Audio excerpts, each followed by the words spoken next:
जय हिंद। आज की वीडियो हम लोग क्या देखेंगे, हाइजेनबर्ग का अनिश्चितता सिद्धांत देखेंगे।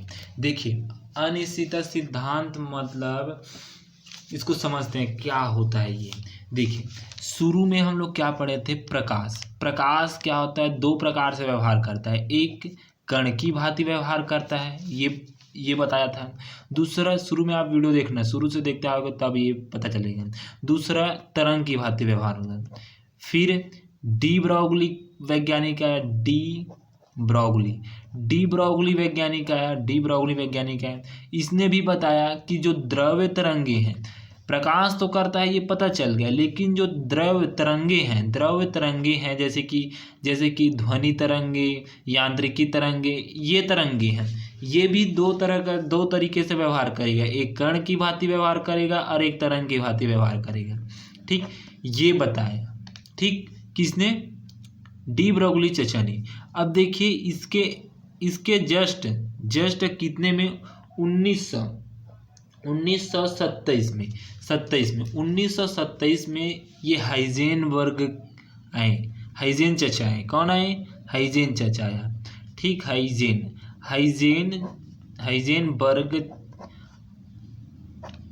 चचा आए। ये इसने बताया कि जो डी ब्रॉगली चचा ने बताया है कि द्रव्य तरंगे कण और तरंग की भांति व्यवहार करता है। ठीक, तो वो सच में सही में है वो तरंगे जो व्यवहार करता है, हाँ वो सही में है। ठीक, सही में है करके उसने बताया। ये दोनों कण, दो द्रव्य तरंगे हैं वो दो ही प्रकार, ये भी दो अपने प्रकृति, दो प्रकार से विभाजित होती है। एक कण की भांति में और एक तरंग की भांति में क्या करता है, तरंगों की भांति में क्या करता है, व्यवहार करता है। तो इसने तो बताया, लेकिन थोड़ा सा इसमें एक और चेंज कर दिया है कि इसके गति, जब ये कण ऐसे गति कर रहा है तब क्या होता है। उसने कहा कि यदि वो क्या करता है, ऐसे गति करता है, इसमें पता तो चल गया कि ये भी कण दो प्रकार से व्यवहार करता है और इसने भी दो प्रकार से व्यवहार करता है, ये कि पता चल गया। तो इसी के नियम के आधार पर उसने आगे बढ़ाकर गति कराकर देखा। तो उसने इस तरंगों को गति कराकर देखा, और गति कराकर देखा तो उसने पाया, जैसे कि आप देखना, आप सूक्ष्मदर्शी से इसको आप सूक्ष्मदर्शी से देख सकते हैं ना। तो इस तरंग को हाइजेन चचा ने क्या किया, गति कराया। गति कराते हुए उसने सूक्ष्म स्तरीय मतलब सूक्ष्मदर्शी से देखा। आंखों से तो इसको नहीं देखा जा सकता, बस किससे देखा, सूक्ष्मदर्शी से देखा कि इसका हम लोग क्या कर सकते हैं, स्थूल अभी फिजिक्स की भाषा में बता रहा हूँ तो फिर सिंपल भाषा में बताऊँ। स्थूल स्तरीय गुण को हम लोग क्या कर सकते हैं, अध्ययन कर सकते हैं। मतलब इसका जो अंदर का भाग है, जैसे कि आप देखिए, ये क्या है, ये एक मोबाइल है मान लीजिए। अब आप क्या कर सकते हैं, इसके अंदर के भाग को खोलकर देख सकते हैं। मतलब इसको आप तोड़ेंगे तो इसके अंदर के भाग को देखना। जैसे कि यहाँ पर देखिए एक पर्स है, देखिए बाहर से दिख रहा है। अब इसको खोलूंगा ऐसे तो मैं इसका अंदर का भाग देख सकता हूँ। क्या देख सकता हूँ, अंदर का भाग, इतना ही देख सकता हूँ। ठीक, इतना ही मैं देख सकता हूँ। ऐसे पहले ऐसे था, अभी मैं इतना भाग ऐसे देख लिया, इसका अंदर का भाग ही देख सकता हूँ। लेकिन इसका और अंदर का भाग देख सकता हूँ क्या, नहीं देख सकता। तो उसने बताया कि यही स्थूल स्तरीय कहलाता है। स्थूल स्तरीय मतलब इसका जस्ट एक भाग, अंदर का भाग, एकदम सूक्ष्म भाग नहीं दे सकते। सूक्ष्म मतलब बहुत छोटे भाग को हम लोग इसके अंदर का अध्ययन नहीं कर सकते। बस जो ऊपर वाला भाग है, जो पर्स है, ये पूरा पर्स है, तो हम लोग इसको खोल रहा हूँ ऐसे, तो इसका अंदर का भाग, इसको बस देख सकता हूँ। जो ये वाला है, इसको बस देख सकता हूँ, इसके और अंदर डीपली अंदर नहीं जा सकता। तो हाइजेन चचा ने यही बताया कि हम लोग इस तरंग के अंदर के भाग को ही देख सकते हैं, लेकिन इसके और अंदर के भाग को नहीं देख सकते। ये अनिश्चितता का सिद्धांत दिया। ठीक, यहाँ तक तो आपको समझ आ गया। डी ब्रोगली सबसे पहले प्रकाश यहाँ से प्रकाश क्या होता है, दो कण इस प्रकार से दो बार बढ़ता है। तो डी ब्रोगली ने बताया कि द्रव तरंग भी बढ़ना चाहिए। फिर इसके सिद्धांत के अनुसार हाइजेनबर्ग चाचा जी आए 1927 में, इसने भी बताया कि ये कण दो प्रकार से होता है, सत्य हो गया। अब उसने इन तरंगों को क्या किया, गति कराया, गति कराकर देखा, अध्ययन किया, सूक्ष्मदर्शी की सहायता से देखा, तो उसको स्थूल स्तरीय का अध्ययन ही कर पाया, लेकिन सूक्ष्म स्तरीय का अध्ययन नहीं कर पाया। और इसने एक नियम दिया, क्या दिया, हाइजेनबर्ग का अनिश्चितता सिद्धांत। तो देखिए इसी को हम लोग इसमें लिखे हैं, देखिए हाइजेनबर्ग का अनिश्चितता सिद्धांत, द्रव कणों की द्वैत प्रकृति के आधार पर वैज्ञानिक हाइजेनबर्ग ने एक नियम प्रतिपादित किए जिसे अनिश्चितता का सिद्धांत कहते हैं। इस सिद्धांत के अनुसार स्थूल स्तरीय पर तो किसी गतिमान कण मतलब तरंगे की स्थिति तथा संवेग का मापन किया जा सकता है, उसका मापन किया जा सकता है, मतलब अध्ययन किया जा सकता है। क्या अध्ययन किया जा सकता है, लेकिन सूक्ष्म स्तरीय गुणों का अध्ययन नहीं किया जा सकता, शुद्धता पूर्वक से मापन नहीं किया जा सकता है। ठीक, नहीं किया जा सकता है क्योंकि क्वांटम यांत्रिकी के अनुसार गतिमान कण का व्यवहार तरंग पैकेट द्वारा प्रदर्शित किया जाता है। कण तरंग पैकेट में कहीं भी पाया जा सकता है, अर्थात कण की स्थिति तरंग पैकेट के बीच निश्चित होती है। जैसे हम लोग पिछली वीडियो में देखें, तरंग कुछ इस प्रकार से ऐसे कभी कभी ज़्यादा कभी कम, फिर कभी ज़्यादा फिर कभी कम, ऐसे करके रहता है। तो इसको हम लोग तरंग के पैकेट में ऐसे बंद कर देते हैं। तो ये तरंगे कहीं पर भी हो सकती है, ऐसे उसने कौन बताया, हाइगेन चचा ने बताया। ठीक, अब इसके देखिए यहाँ तक तो आपको समझ आओगे, बस इसको लिखे बस हैं, जो मैंने थ्योरी में बताया उसको लिखे बस हैं। ठीक, अब देखिए यहाँ पर देखिए ये वेरी एमपी है, जिसमें मैंने क्वेश्चन इसको दिखाऊंगा कैसे पूछा गया है उसको दिखाऊंगा। अब देखिए यहाँ पर देखिए, ठीक, अब देखिए चूंकि तरंग पैकेट समूह वेग से आगे बढ़ता है तथा कण का वेग समूह वेग से बराबर रहता है, अतः कण के संवेग में भी निश्चितता होती है, कि इसमें कण के संवेग में निश्चितता होती है। देखिए कुछ इस प्रकार से हम लोग क्या बनाएंगे, चित्र बनाएंगे, कुछ इस प्रकार से ऐसे बनाएंगे, तरंग पैकेट ए और यहाँ पर नियमित तरंग दैर्ध्य। दूसरा देखिए यहाँ पर देखिए, दूसरा हमारे पास क्या हो जाएगा, ठीक, ये देखिए लैम्डा से हम लोग लैम्डा माइनस में डी लैम्डा के बीच फैलाव देखा। ठीक, पहले क्या था, ऐसे पास में था ऐसे, फिर इसको हम लोग क्या किए, थोड़ा से अलग कर दिए, बढ़ा दिए। तो बढ़ाने से हमें लैम्डा माइनस में डी लैम्डा के बीच फैलाव देखा। तो इस प्रकार से देखा। अब देखिए तरंग पैकेट में देखिए, किट सी में देखिए ये इस प्रकार से रहता है, यहाँ पर पी इस प्रकार से रहता है, अधिक तरंग दैर्ध्य का फैलाव, क्या, अधिक तरंग दैर्ध्य का फैलाव देखें। ठीक, देखिए इसी चित्र का हम लोग यहाँ पर क्या करेंगे, वर्णन करेंगे, क्या करेंगे, वर्णन करेंगे। ठीक, इसी का हम लोग क्या करेंगे, वर्णन करेंगे। तो देखिए वर्णन करके लिख दिया, वर्णन है। चित्र में देखिए, चित्र में 3 तरंग पैकेट ए बी सी प्रदर्शित है, 3 तरंग ए और यहाँ पर बी और यहाँ पर सी, 3 तरंग पैकेट क्या प्रदर्शित है। ठीक, प्रदर्शित है। चित्र से स्पष्ट है कि तरंग पैकेट ए की तरंग दैर्ध्य क्या है, लैम्डा है। इस तरंग दैर्ध्य क्या काम क्या है, इस तरंग दैर्ध्य का क्या है, लैम्डा तरंग दैर्ध्य है। ठीक, तरंग दैर्ध्य है, अतः तरंग दैर्ध्य नियमित है, अतः डी ब्रोगली संबंध P = h में लैम्डा से कण का संवेग P निश्चित है, लेकिन कण का आयाम सभी जगह समान है, अतः तरंग पैकेट में कण कहीं भी पाया जा सकता है। अर्थात कण की जो इस तरंग पैकेट है, इसको हम लोग एक पैकेट के रूप में बंद कर देंगे, तो मैं मान लीजिए यहाँ पर को खोल कर देखा तो यहाँ पर भी तरंग पा गया। यहाँ पर मान लीजिए मैं इस नीचे पद को खोलूंगा तो यहाँ पर भी तरंग पा जाएगा, कहीं पर भी खोल लीजिए तरंग तो पाया जाएगा। ठीक, जैसे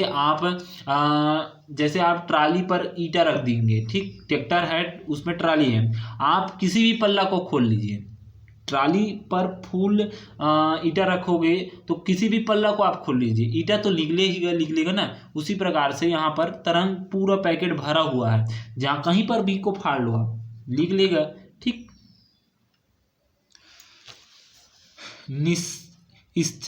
स्थिति निश्चित अनिश्चित है, ठीक, स्थिति अनिश्चित है। अब देखिए चित्र बी में, देखिए चित्र बी में, देखिए क्या चित्र में हम लोग बी में देखेंगे, चित्र देखिए, चित्र बी में देखिए, चित्र बी कुछ इस प्रकार से था, हमारे पास ऐसे था और इसको हम लोग थोड़ा हेला हेला लिए थे, ऐसे ऐसे से लिए थे, ठीक, इस प्रकार से ये बी था, ठीक। इसमें क्या लिए थे, लैम्डा, लैम्डा से क्या गया था, लैम्डा माइनस में डी लैम्डा गया था, लैम्डा माइनस में डी लैम्डा के बीच फैलाव देखे थे, फैलाव, ठीक, फैलाव देखे थे। तो यहाँ पर देखिए पैकेट बी की तरंग दैर्घ्य का मान लैम्डा तथा लैम्डा माइनस में डी लैम्डा के बीच फैलाव है। इस तरंग बी है, इसका फैलाव लैम्डा से लैम्डा माइनस में डी लैम्डा के बीच फैलाव है, फैलाव है, अर्थात तरंग दैर्घ्य में फैलाव डेल लैम्डा है। अतः डी ब्रोगली से कण का संवेग अनिश्चित है, लेकिन बिंदु P के पास तरंग का आयाम अधिकतम है।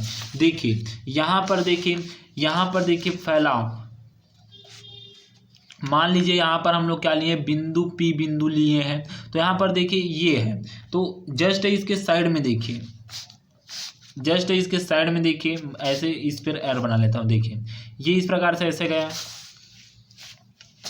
ये देखिए ये इस प्रकार से ऐसे गया, फिर उसके बाद इसको P बिंदु पाने के लिए ऐसे कर दिए, फिर यहाँ पर तीर ऐसे ऐसे और कर दिए ऐसे ऐसे, ठीक। तो ये यहाँ पर P बिंदु है और ये B है, यहाँ पर लैम्डा से क्या है, लैम्डा माइनस में डेल लैम्डा है। देखिए P के जस्ट इससे क्या है, पास है, ये तरंग क्या है, पास है, तो इसी को लिखा गया है, ठीक, डे फैलाव है, अतः तरंग दैर्घ्य में फैलाव डेल लैम्डा है। अतः डी ब्रोगली से कण का संवेग अनिश्चित है, लेकिन बिंदु P के आसपास तरंग का आयाम अधिकतम है। देखिए P बिंदु के बीच में देखिए आयाम कितना अधिकतम है कि नहीं है, इसको बोला जाता है आयाम, अधिकतम विस्थापन को। तो यहाँ पर आयाम क्या है, अधिकतम है, अतः कण में पाए जाने की प्रायिकता अधिकतम है, अतः कण की स्थिति निश्चित है, ठीक, निश्चित है। फिर उसके बाद देखिए निश्चित है, चित्र सी में तरंग पैकेट की तरंग दैर्घ्य में फैलाव डेल लैम्डा अधिक है, अतः कण का संवेग अनिश्चित है, लेकिन तरंग पैकेट के बिंदु P के पास बहुत कम क्षेत्र में तरंग का आयाम अधिकतम है, अतः कण की स्थिति निश्चित होती है। क्या होती है, स्थिति निश्चित हो जाएगी। बिंदु B में, इस B में क्या हो जाएगा, कण की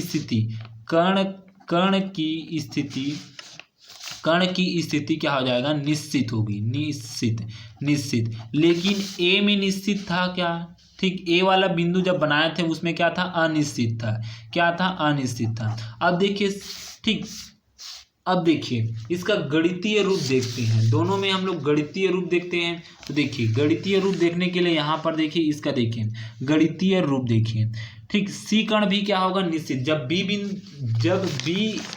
B तरंग क्या है, निश्चित है, तो C तरंग क्यों निश्चित नहीं होगा, वो भी निश्चित होगा, ठीक।